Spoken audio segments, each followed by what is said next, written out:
Hello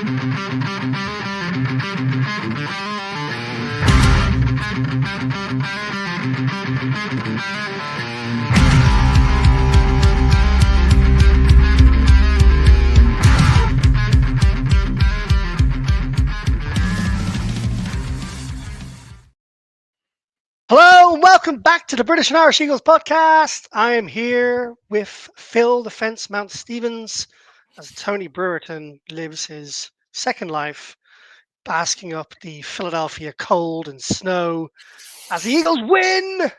They win our quarterfinal, our divisional round game against the tame LA Rams. I'm going to be there this weekend, Phil, as we take on Washington. I won't spend too much time talking about that, but I managed to get myself some cheap flights over there and some not so cheap tickets to the game, and got some friends putting me up for a couple of nights, which helps as well. So really looking forward to that. I will unpack my weekend when we come back and record next week, hopefully on another winning podcast. But there's a lot to talk about. A lot of stress, a lot of worry, injuries, snow, performance. I mean, you name it. You know, if Philadelphia media could have written up a script for what to talk about, what was going to have the most traction this week, they couldn't have dreamed it up any better than what happened in the snow at Lincoln Financial Field. So, but we are through, Phil. We are through. Lots to get in. How are you doing, my friend? Yep, good. Yeah, nice to see Tony enjoying himself in the cold. You're going out there this weekend.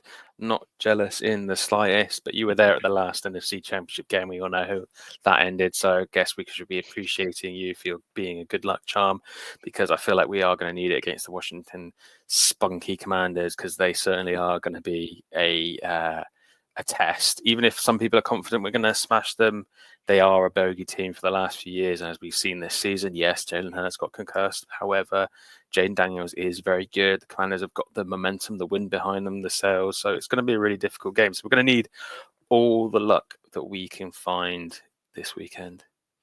Yeah, you can liken it to baseball a little bit. You know, when a team goes into the playoff run in baseball, they get hot. They get hot, and then they can find themselves going all the way. It doesn't tend to resonate as well in the NFL. It tends to be the teams with the highest winning record in the regular season that go on to win the Super Bowl or certainly make a Super Bowl appearance. So it will go against history of Washington did beat us to get there from that perspective. But they are hot and they are playing well, too well for my liking, but not as well as the media seems to be making it sound. As I know, as a bugbear of you and many other Eagles fans, you would swear Jaden Daniels was the second coming of Christ and could do no wrong. For me, I mean, we're getting way ahead of the game here, but I can't stay very long on this podcast because I'm doing this during my lunch break. But I wanted to get the chance to talk to you all. For me, if the Eagles win next week, for me, if Quinyon Mitchell is fit. Forget Jalen Hurts. If Quinyon Mitchell is fit, I think the Eagles win next week. I think that's the big difference between them winning or losing, because I think we can do if we have Quinyon, I think we can do enough on defense to stop some scoring points, and I back our run game and our offensive line, no matter how Jalen is, with a better game plan. Not having, obviously, last time when we played Washington, we had to flip tactics on the fly. With a better game plan going into this week, I'm more confident in the run game. And I think the over-under on Saquon Barkley is 130 rushing yards, which is absolutely mind-blowing. That breaks a record. Another thing that breaks a record is the NFC Championship Final tickets are the highest on average in NFL history. It's not an average or a record I wanted to see broken this weekend, but there you go. It has been. Cool. Let's get into the good, the bad, and the damn right sexy pretty much straight off the bat here. Before we do, news, I'm sure you've heard, otherwise you've been in a hole in the ground. Jalen Hurts has a knee injury, very tentatively played the rest of the game. I felt got stronger towards the rest of the game on his leg. Seemed like he could move around a little bit better than he did immediately afterwards. The painkillers obviously kicked in and the strap was working a little better, but it was obvious how poor his footing was in that sack that we saw straight after it happened. When you're on Mitchell shoulder, all reports are that he's going to be okay straight after the game, but we don't know how these players are going to hold up after the adrenaline's gone, they've had a night's rest, they're all stiff, and then we don't know. So we won't find out during this podcast. We'll probably find out an update later on tonight. The Eagles have a walkthrough today, but we will get an injury report later on this evening. And yeah, just a shout out to the Washington Commanders for beating the Lions because my preferred opponent was the Commanders. And I hope I don't eat my words this coming weekend, but I'm pretty happy. So, Phil, I'll throw it over to you, buddy. And while you have me, let's talk about the good. You take us away, my friend. Yeah, I think we should start with Saquon Barkley because there's a lot to get through here, and we want to talk about the most exciting part of the game the past weekend. He's still on course for the huge off-season, post-season combined all-season rushing record of 2,476 yards. He's now up to 2,218 yards, so he only trails by a couple hundred yards, which Didn't providing we know beat that. the Okay. Commanders, providing we beat the Commanders and go to the Super Bowl, you would, and especially since the line is 130, two of them will see him comfortably over the line, and he's more than comfortably able to achieve that. So I think that was the big thing when we were talking about the start sit towards the end of the regular season was he going to get the regular season only record? But there was the second record, and I think almost this will be as good. It probably won't be slightly less in terms of esteem because no one seems to be talking about it as much. But I think it's just as impressive to go nearly 2,500 rushing yards on the way to a Super Bowl victory, hopefully. But that's the over season record. But this game alone, 205 rushing yards for off 26 attempts, 2 touchdowns. Both touchdowns were over 60 yards. Don't know why I put 50. Why not say over 60 yards? 70 yards and 62-yard touchdown runs. He now has 460 yards rushing and 4 touchdowns versus the Rams this season, none of which were under 60 yards. All 4 rushing touchdowns were over 60 yards this season. So Crazy. over 2 games, it's crazy. Um, and the guy keeps showing us why the Giants were fucking idiots for letting him go and why people were questioning us paying a generational running back. Those 2 games alone pretty much say all you need to do, Liam. So I think that's why I wanted to lead off with him because although he's pretty much been in the good or the downright sexy column every week this season, why not one more time and talk about how impressive all those stats were? Eh? Yeah, just insane. And just give a bit of an update on those rushing stats. You've done Barkley out of 100 yards here on his all season stats. It's 2,329 yards rather than 229 yards. So he has 140 odd yards left to go in the next 2 games.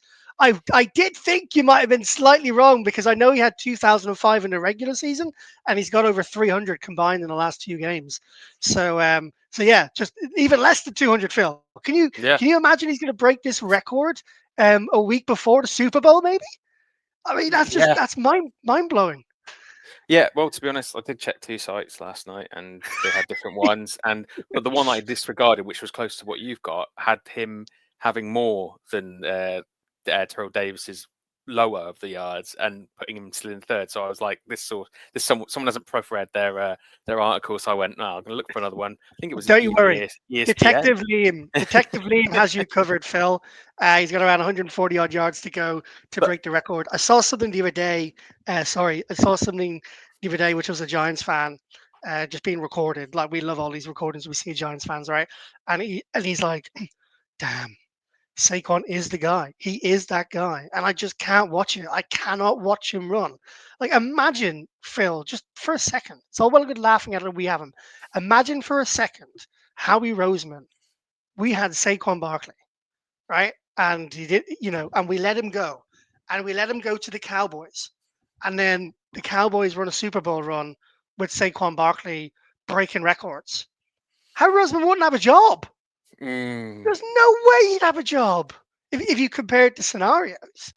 And haven't they just recommitted and re-signed their GM and their head coach to another year over there at the Giants? I believe they have in the last two well, weeks. they're not getting rid of him for sure anyway, which is Crazy.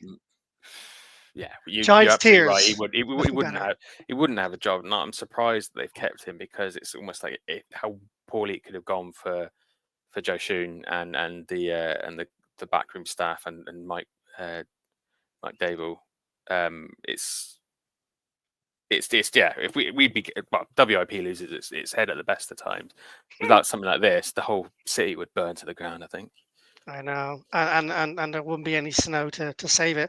I've just checked my weather for my flights. There's a storm coming, so little old anxious flyer here is going to be flying straight into a 90-mile-an-hour wind storm on Friday. So pray for me and pray for my gin and tonics, Phil. Are you in the comfy seats on the way out or the way back? Way back, yeah. That's even worse. I'd say if you're in your comfy seat, at least you can kind of lie horizontally, get your champagne up to the hills, and I'm get through it. But semi comfy seats on the way out. yeah, of Premium course. premium economy on the way out and old business on the way back. Uh, Unbelievable, £340 for all of it. Thank you, BA voucher card. Anyway, I want to talk about someone else. I want to talk about Jalen fucking Carter because that guy is an absolute animal. He is a beast. He is the bread man. Like, what do they call him? The mini. What do they call him? The mini bull. What's his other nickname? Baby Rhino. Baby Rhino. He's a baby rhino. You're not even baby rhino. He's just a bloody rhino. That guy I, was I, dominating. that's exactly where when people have said baby Rhino, I'm like, baby seems to be a kind of bit like ironic in a way. He's Yeah, definitely not he's a baby. matured. This guy ain't a baby anymore. We can just call him now Jalen Carter, the Rhino. You have been anointed, Jalen. You are now Jalen Carter, the Rhino. 3 tackles, 2 assisted, 2 sacks, 3 QB hurries, 2 tackles for loss, a forced fumble, and a deflected pass. Jesus, Mary and Joseph and the wee donkey. That's unbelievable. This guy is a game wrecker. He's already, in my opinion, one of, if not the best defensive tackles in the NFL. He's being double teamed, triple teamed on plays, which obviously then allows our other edge rushers to get to the quarterback. And we're going to need him to dial it up this week. We're going to need that energy from Nolan Smith. We're going to need that energy from Jalen Carter. I think we were saying on the podcast last week when you hear that guy shouting on the microphone, it's Nolan Smith and his energy. Mm. And Jalen Carter brings that as well. Was it Milton Williams was interviewed yesterday, and he said it was only a matter of time until he was going to eat that guard. Mm. Like, he could just tell it was going to happen. Like, this guard's going down. And Def, Taxes, and Jalen Carter eventually wearing down your offensive line. Like, because even if it doesn't happen in the first 2 quarters or the third quarter, you can almost guarantee whether it's a deflective pass, whether it's a forced fumble, or whether it's a sack, he's going to make a play. He's going to make a play a game, which is going to get you the ball back, right? And my God, if you can say you got a player that's going to get you the ball back once every game, then you got another chance to score on your opposition. I don't think you can have a better stat than that. I would need to do the numbers to see if he's had either a deflected pass, forced fumble, or sack every game. But I reckon if you tally up all of them, it probably amounts to close to the amount of games he's played. And Phil, it's his second year. It's only his second year. You're absolutely right. But I want to take just a very quick whiff on the Carter Nolan Smith situation. I think when we had Yep. them both in the team, one of the back in the podcast, probably a year or two ago now, the fact that they play together in Georgia is one thing, but the fact that they're in those positions specifically means that if one doesn't get you, the other one will. If you're protecting the edge, you're releasing Jalen Carter. If you're protecting Jalen Carter, you're releasing Nolan Smith. And it kind of didn't seem like it was going to be that way because Nolan Smith had a bit of a quiet season, as we spoke about last week. But the fact that they're both come into their own this season at the same time just goes to show what a hugely correct decision it was by Howie to go down the Georgia Bulldogs route 2 years ago and 3 years ago, if you include Jordan Davis in that group a little bit. But I was listening to a podcast, I think, and then they touched on Jalen Carter, and they made a really good point about it's not just the fact that his size and his athleticism, it's his intelligence. It's the fact that, in the times where we've had quarterback spiking the ball and he's tried to dive beneath Yeah. the center's legs. Like as funny as that looks, the intelligence, he's like on it because they're obviously trying to snap it really quickly. He's already thinking probably the play before. If they go to snap, if they get a completion and they're trying to hurry and it's inbound, I need to get straight there as quickly as possible. And it's the intelligence of the guy to just know where to be, and that's the reason why he's getting these stats now. Is he's there were question marks over his fitness, and he's played every single snap this That's season. mad. So that's And not even like a coaching perspective. That's just a conditioning. So he's getting he's got the intelligence, he's got the discipline now, which was a big question mark. He's got the fitness. It's all coming together. And you're when right. you I don't look think there's a like, better defensive tackle out there at the moment. yeah, I completely agree. Sorry to cut across you there. Completely agree.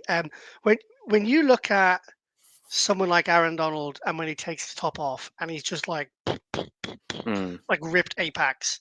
This is why he's a rhino, Jalen Carter. mm, You've seen him without a shirt off. mm. He doesn't look like he could do 98% of the snaps. Like Ye- he's not got a six pack. Like he's not got like muscles which are bulging tight because he's lean. He's just big and powerful and strong, and like his neck and his shoulders, like it's mind blowing. Like imagine he was in the gym with a six pack and all that have, kind of have, stuff. have have you got his smash hits poster on your wall? Is that what you're saying? Like No, above your wall, no. you've got Well, the. yeah, bit more cardio, and I might fail. Who knows? um, but just while we're on the Jalen Carter, Nolan Smith talk, I made a decision today. Every You time get I in go an to Nolan Smith every jersey. time I go to Philadelphia, I gotta go get myself a jersey. And I made a call this morning. I was thinking about it. I'm gonna go get myself a Nolan Smith jersey.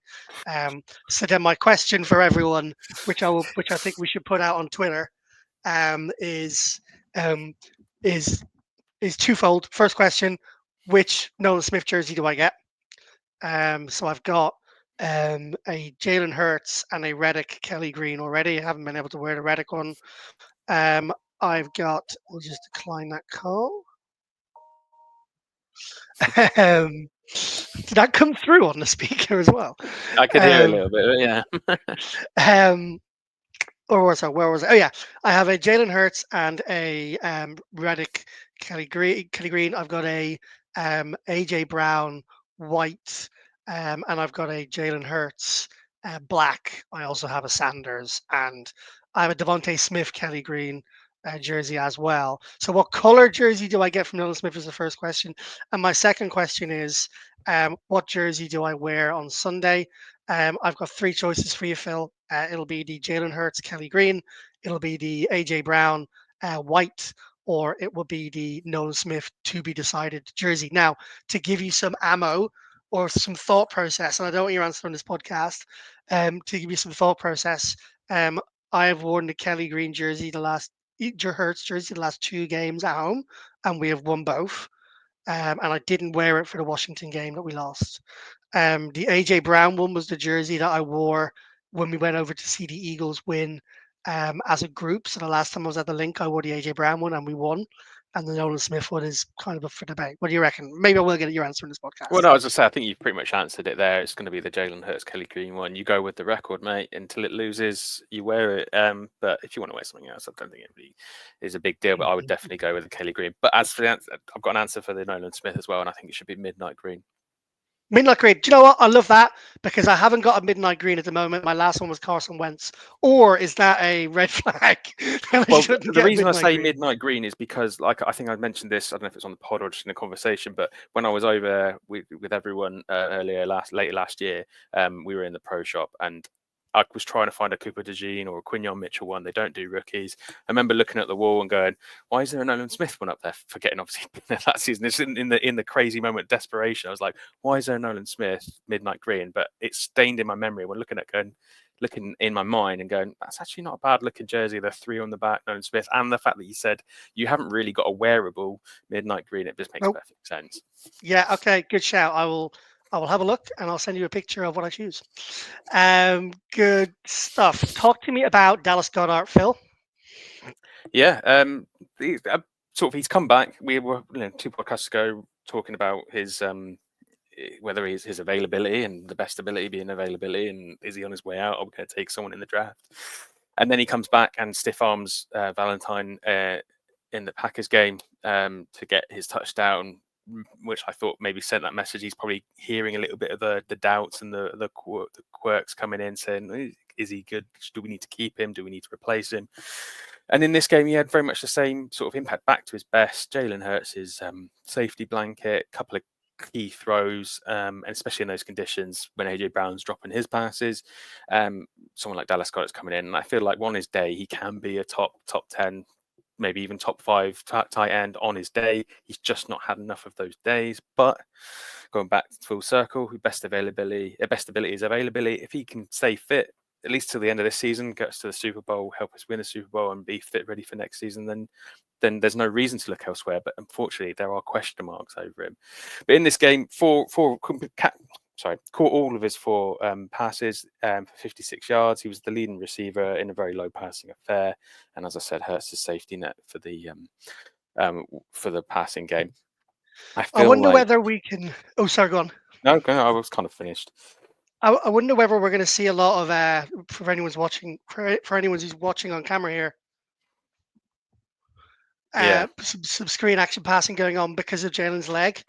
yeah. And we're going to try and build some of that into their game. Reduce the mobility, get the ball out of his hands quick, so he's not being sacked. So a lot of handoffs to Barkley, maybe a bit of play action pass, dump it over the middle to Goddard, let Goddard make some work, some quick screens to AJ Brown, Devontae Smith. We're going to need to see a bit of that if Jalen Hurts' leg is as bad as we think it might be. And Dallas Goddard will be a big part of that. He's really playing for his contract the last couple of games. It feels like he's come back from Mm. injury and he's got a point to prove, and he's doing a good job of proving it. When you've got wide receivers like AJ Brown and Devontae Smith, and you've got a running back who's being given the ball 20, 25 times a game, and a quarterback who can run, the opportunities are limited. And you called out stat there, Phil, and that was 4 targets, 4 catches, Hmm. 56 yards. He's taking every opportunity he's getting, which is not the same as we can say for AJ Brown, who is in the bad part of the good, the bad, and the damn right sexy this week. And I wonder whether we can just flip across to that before we come back to the last part of the good, and then we'll pick our winners. AJ Brown, to me, it feels like he is not 100% fit at all. A fit AJ Brown and a fit and firing AJ Brown does not drop those two balls. Look, it was snowing. We haven't really talked about the conditions much in this podcast. It was snowing, which makes it hard to catch the ball. It also makes it really hard for the offensive line to block the defensive line because of the slipperiness of it, which is why I think we saw so much pressure get to Jalen Hurts, which obviously didn't help at all. But I'm sorry. Um, you've got to do better, AJ. You went out injured in the playoffs for us last year. You've been running your mouth off a little bit throughout the year. You've been doing some diva-like antics. You only get to do that if you catch the ball, man. You only get to do that if you stand up and make the plays. I'm not here telling you AJ Brown is a bust or isn't going to do it. His stats and his history prove what he is. He is one of the best at what he does. Now he needs to prove to Eagle fans everywhere, can he turn up clutch in the big moments, and is he a winner? Right? Is he a winner at games or is he a winner at championships? And no matter what's going on with AJ Brown right now, we've seen many wide receivers over the years with injuries step up and have huge games when they're needed. We need AJ Brown to step up and have a huge game, make no doubt about it, against the Washington Commanders this week. I'm not worried, Phil. I'm not angry. I'm just disappointed. I'm not worried, and I'm not really that angry either. I think there are some people, in the WhatsApp group and in general across the media that are obviously going to be are really bothered by this, and they're gonna talk about it a lot. I just, for me, going talking about the game in a nutshell, there's it's hard to draw any real conclusions apart from Saquon Barkley, because on the ground there's not much difference. He's doing the same as he does no matter what the weather is. In the passing game, that I think you see some of the videos. The snow was absolutely insane, and to try and track a ball through that, I'm not trying to defend him. I'm just trying to add context to the decision and whether I feel bad about, I'm angry or not.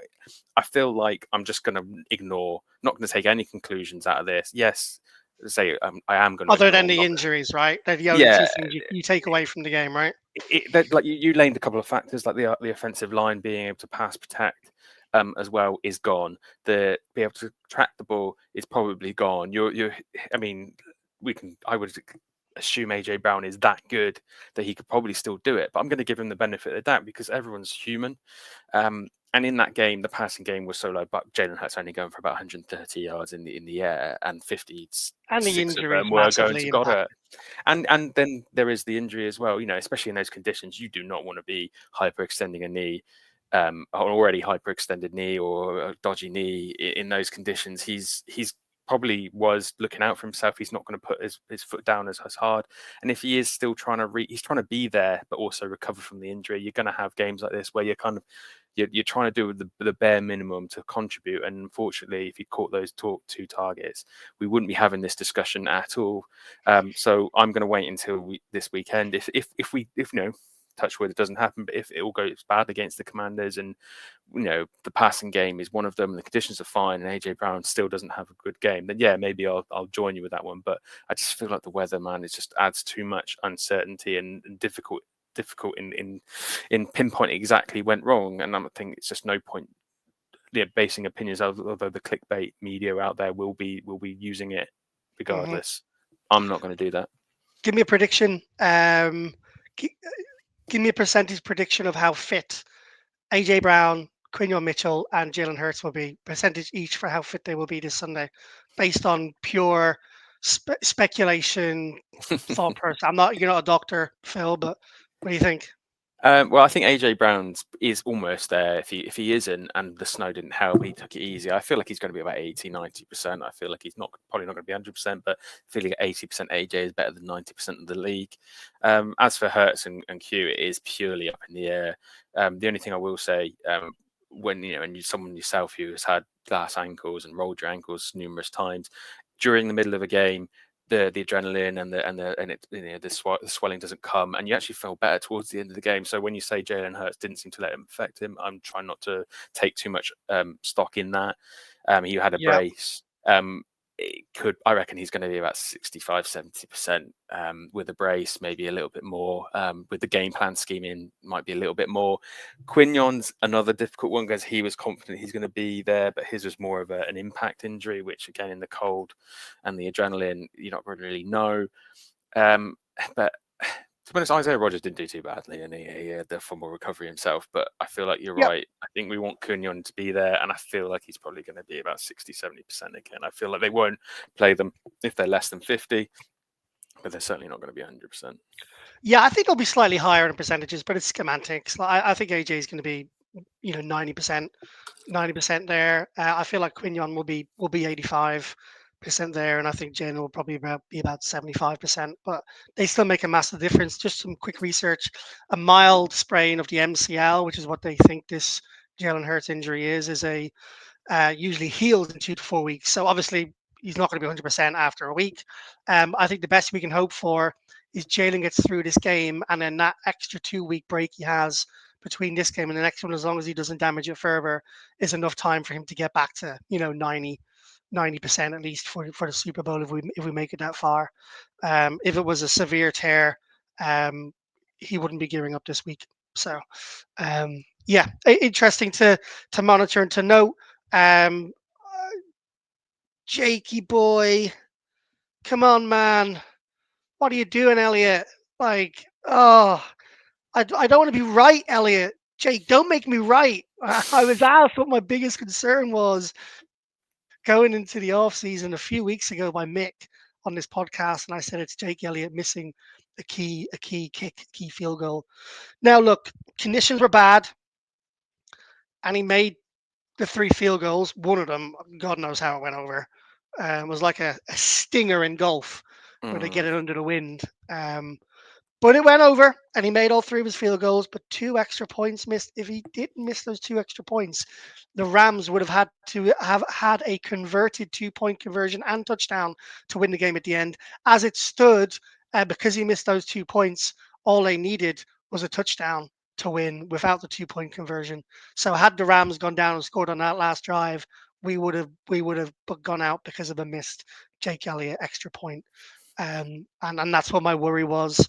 It feels too late in the day to pick someone up, to come in and play to the level Jake can. But whether he's maybe carrying an injury we don't know about, because like on the I think it was this game, but against the Packers there was like a 59 yarder or a 58 yarder, and Jake didn't even get it to the bottom of the post.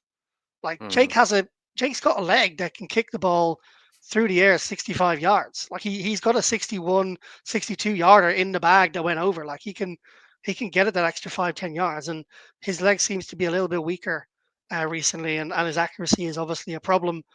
Phil, you got some stats to read out first there for Jake in the last few games.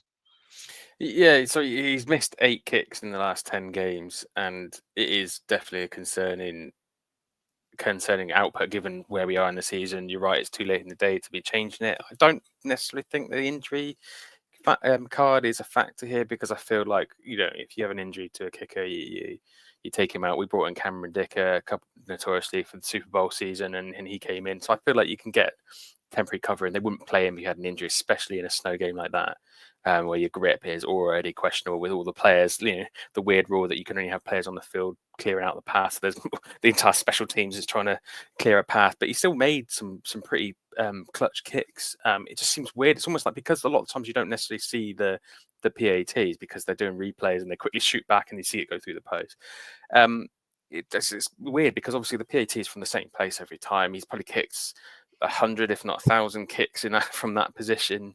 And it just feels Uh-huh. very, very strange why he's doing it. I don't know if it's just I can't even say it's lack of preparation. Like, he gets caught on the hop, because they're not suddenly just kicking a PAT. They can see them score a touchdown. They've got a few seconds. He knows he's going to be doing it. It just seems like something's happening. Braden Mann's holding was on point, especially in these conditions. So I feel like, I don't know what it is. It has just got to be a case of the yips. And at this point in time, we've just got to hope that he comes good.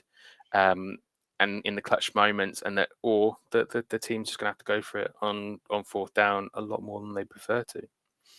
Yeah, love it. And yeah, shout out to Brandon Mann, because he wasn't the good part of the good, the bad, and the damn rat sexy. Realize I didn't say that earlier.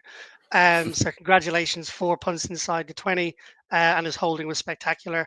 Phil, I'm going to have to bounce, my friend. Got some fires to put out at work, but I will leave you just to talk about the defense, finishing up on the bad column, and then also give your predictions and preview of the Washington game. Let me just give my prediction before I leave, so you have it to hand. The Eagles win against the Washington Commanders on their way to the second Super Bowl in 3 years. Eagles win 32-20. I can see a big win for the Birds. I see the defense locking down Jaden Daniels and the Washington Commanders. I see Saquon Barkley having another big game, breaking the record again before the Super Bowl of the most rushing yards throughout the whole season. And I can see Jalen Hurts having a better game in the passing, because the offensive line will hold better in this weather than they did in the snow. I look forward to hearing your predictions, Phil, and your chat around how it's going to go against the Washington Commanders. I look forward to seeing any and everyone listening in who is going to be in the link. Come and find me. I will be at the Philly Sports Trips tailgate. I will be at the 4th of John tailgate, and I'm sure you'll see me wandering around. I'll be the weird-looking Irish guy, probably with no voice, before the game starts, is what usually happens. I wish you all the best of luck and a happy time watching the game. Phil, I hope your night ends in a whiskey drink to toast the victory with Mick, and no doubt we'll chat over the next few days. But I'll leave it to you, buddy, and good luck. I look forward to speaking to you next week with that W. Yeah, safe trip, mate. Go Birds! Go Birds. Celebrate victories, rally through challenges, and bond with fellow fans as you toast with a dram of Loch Lomond single malt whisky. From tailgating gatherings to watch parties at home, Loch Lomond whisky becomes an essential companion, enhancing the moments that make football so extraordinary. It's the perfect accompaniment, from the joy of victory to the bittersweet moments of defeat. Loch Lomond offer a wide range of malts, with their flagship perfectly balanced, and signature expressions Inchmoan and Inchmuren to suit any taste palette. Celebrate greatness on and off the field this season with a perfect balance of Loch Lomond whisky and Eagles football. From the first pour to the crowd roar. Fly Eagles fly.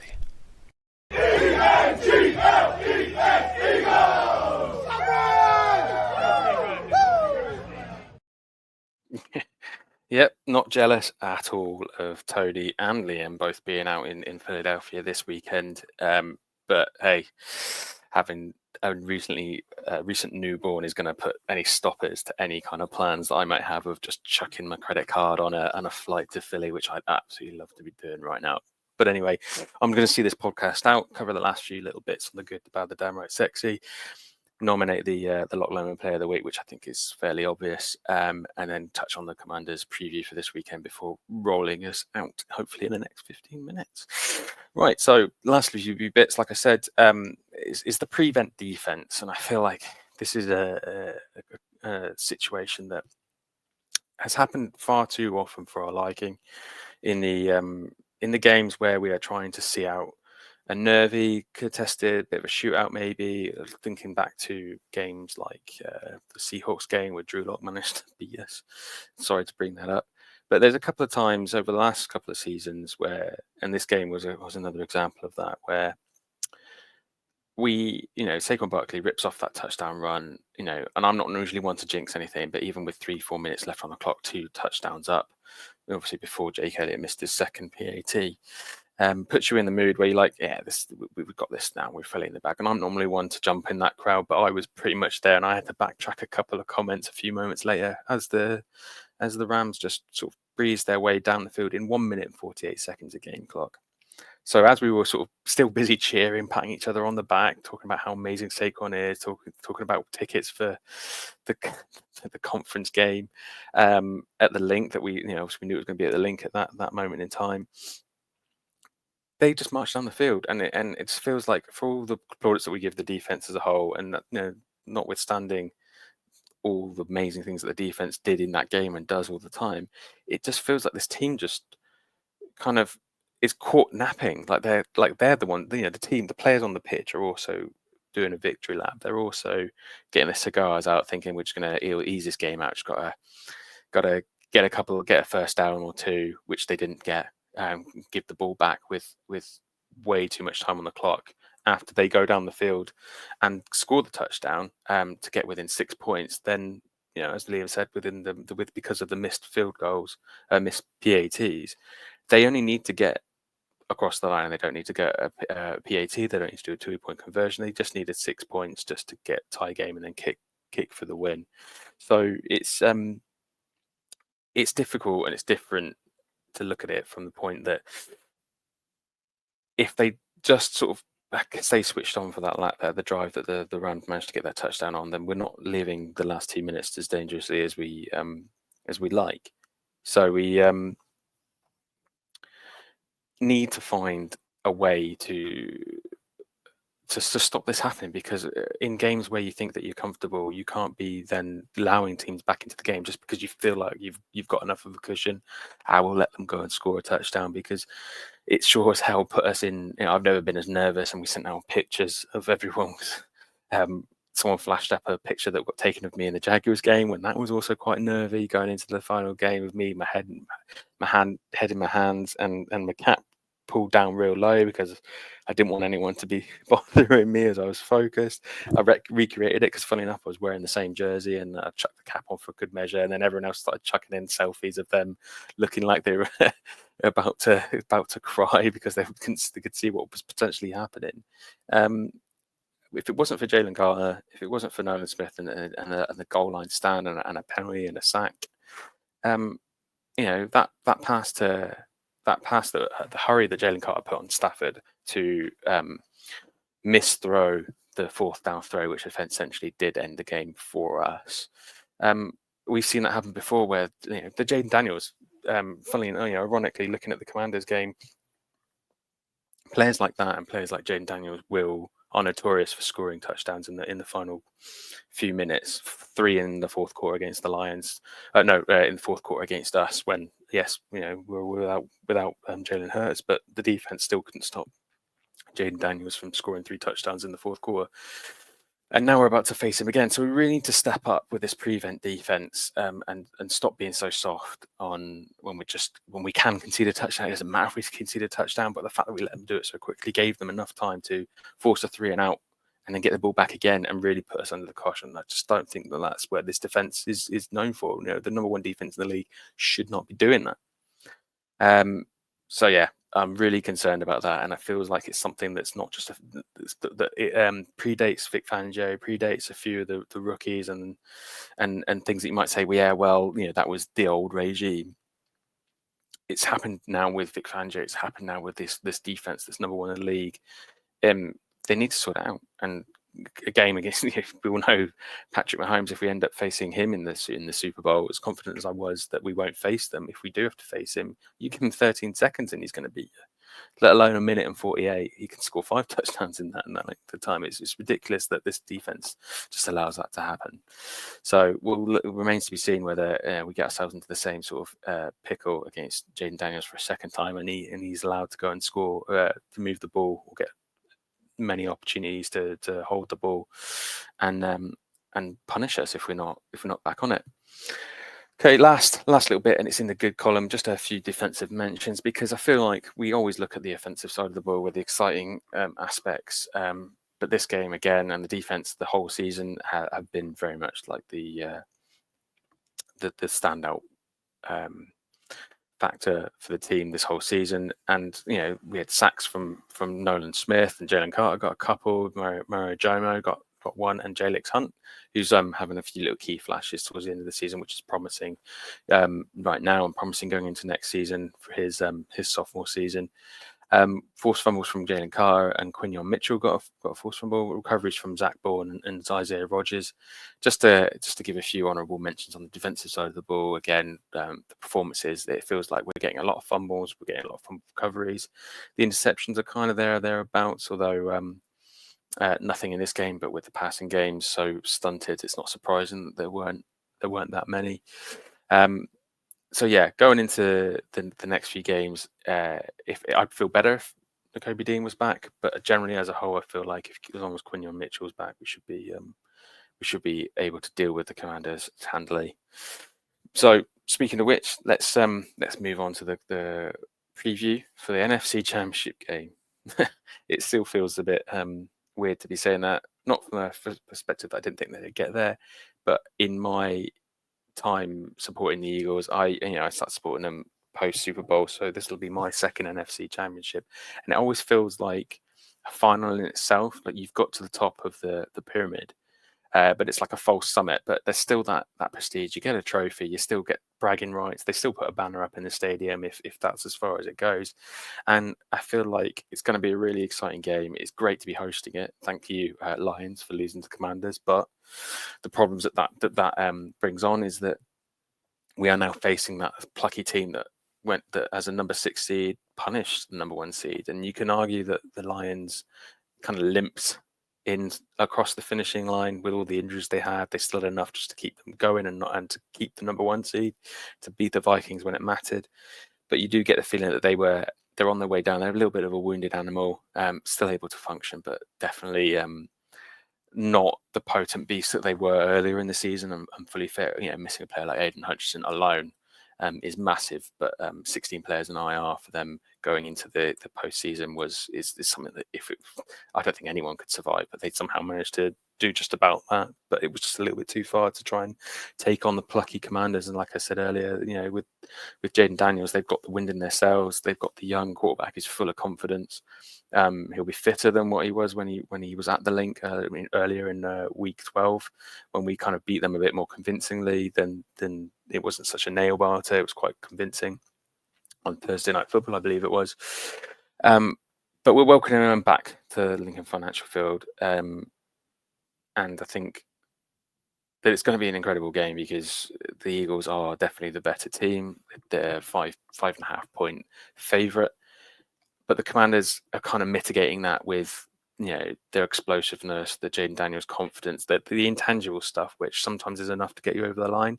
Liam seems confident that it would be like against history for them to do it, but I think they're definitely capable of coming into Lincoln Financial Field and winning the game if we don't play to our potential, and that leads us on to the big question mark with Jalen Hurts and Quinion Mitchell, if you want to throw them in together. But talking Jalen specifically, with a knee injury, we don't know how mobile he's going to be. I'd like to think that, he's going to have the injections, he's going to have the strapping, and it's going to be as manufactured fitness, I'd say, like when you're doing everything you can to make him fit, but his knee's in bits, but all the strapping, all the painkillers allows him to just function on it as much as possible. So this is the time of the season when that happens. You'll play until your legs falling off, because at the end of the day it's win or go home, and you're 2 games away from winning the Super Bowl.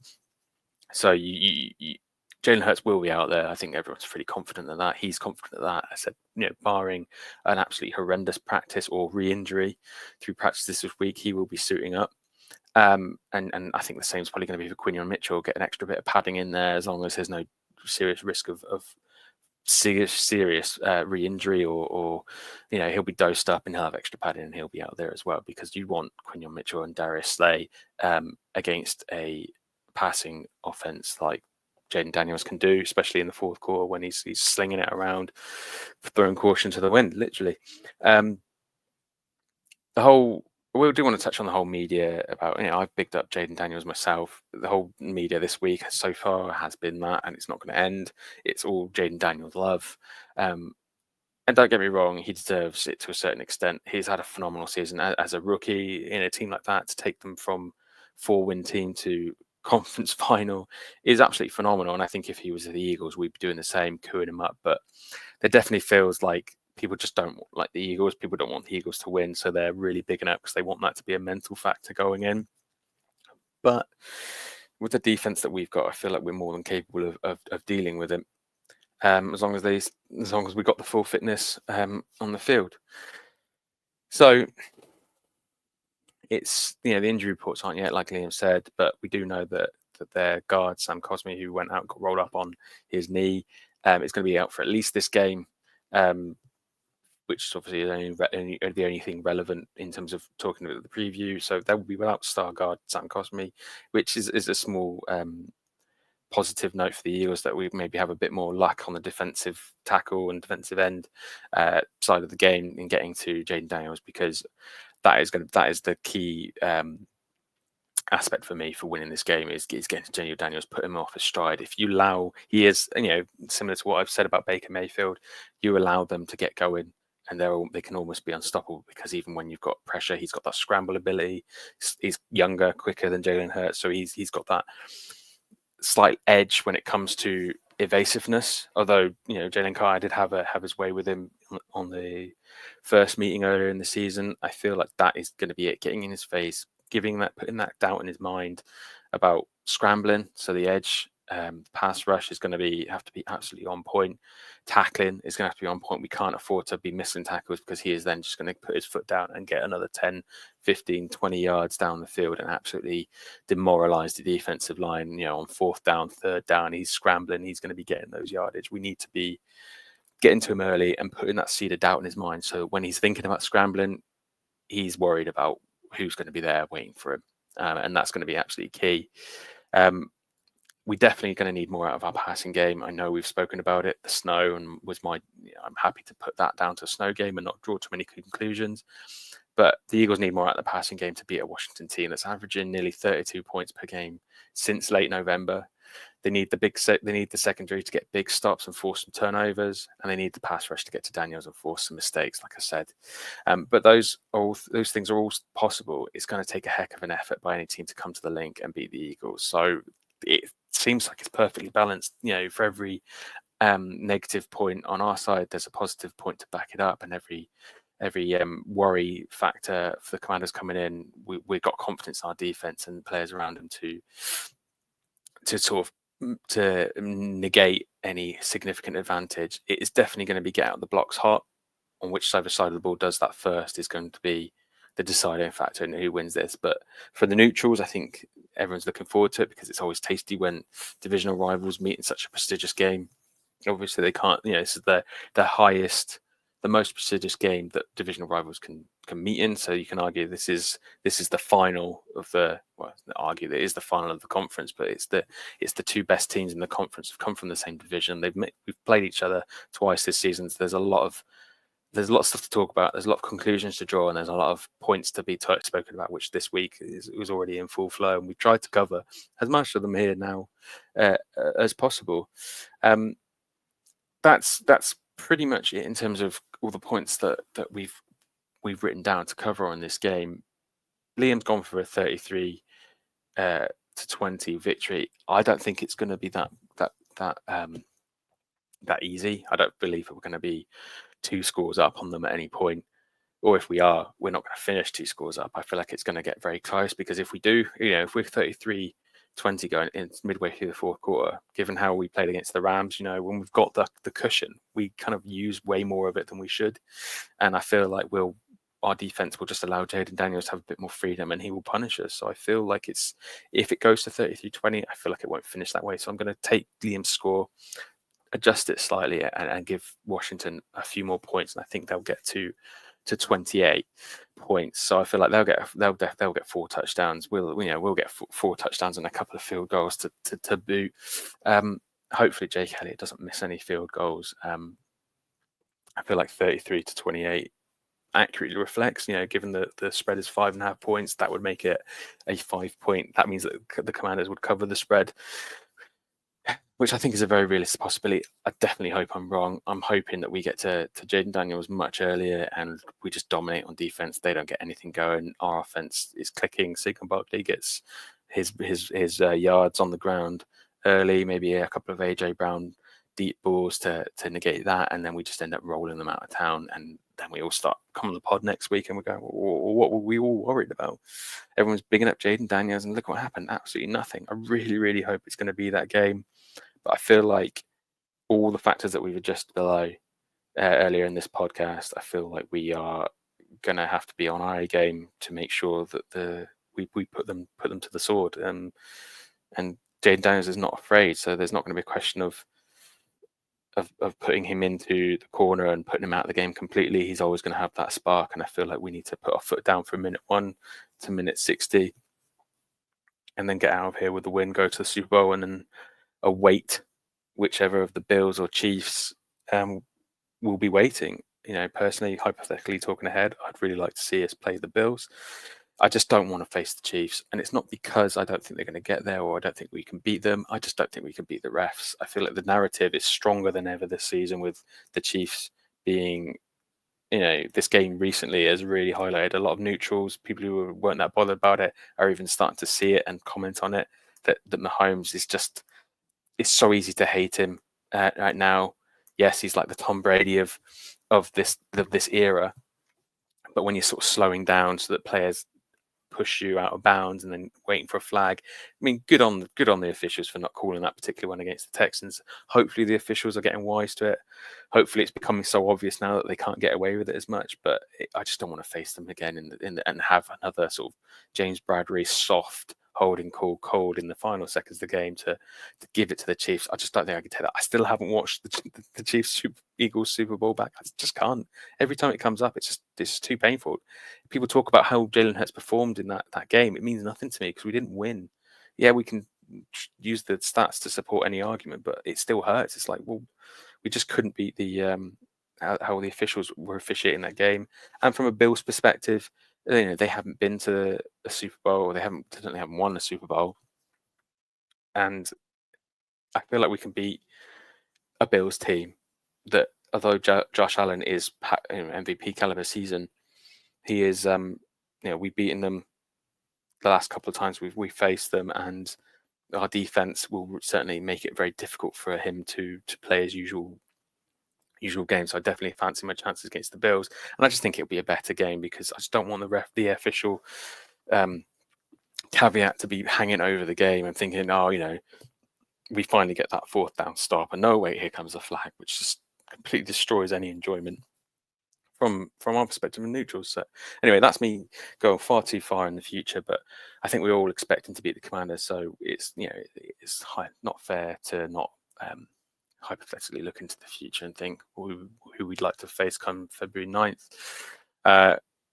Speaking of the Super Bowl, we still have our reservation, which is now full. So we have about 50 spots that have been filled up, going to the Passing Avenue, Waterloo, ready for the Super Bowl. I am hoping to maybe get down there and join you, but it is going to be tense. But I know that people are going to go down there, going to have an absolute whale of a time if we do get there. But that's enough tempting fate for now. I'm going to finish up this podcast and get out of here. Another sub 1 hour podcast, sub 57 minutes as last week's podcast. Hopefully these are more enjoyable for you. We're not sort of sat waffling on for an hour and 15, but we do love talking the birds. We love talking about it with each other and bringing it to you guys for something to listen to on your run, on your drive, your commute, anything like that. And now we're giving you even more, like we said last week, with Mick's road to the draft, which are going to be becoming a much more focal point.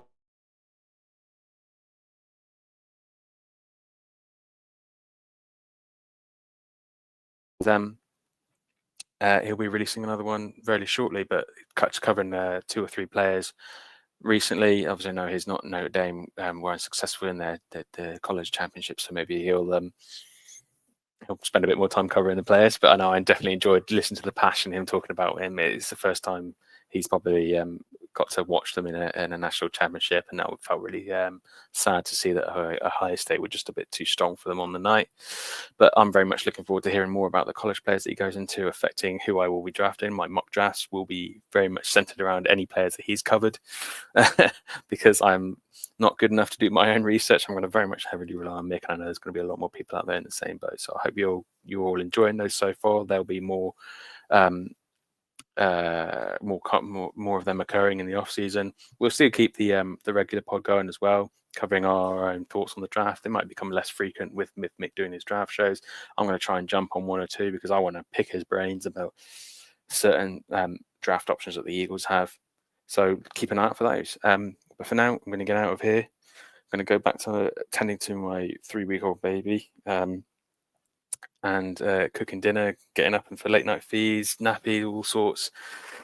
As you can tell, the tiredness is affecting me because I'm waffling on. So I'm going to get out of here. Looking forward to the game at the weekend. Looking forward to seeing the pictures from Liam and Tony in Philadelphia, enjoying themselves at the game. And hopefully we'll be coming back next week to begin our Super Bowl preview. But until then, thank you for joining me. I hope you've enjoyed the podcast.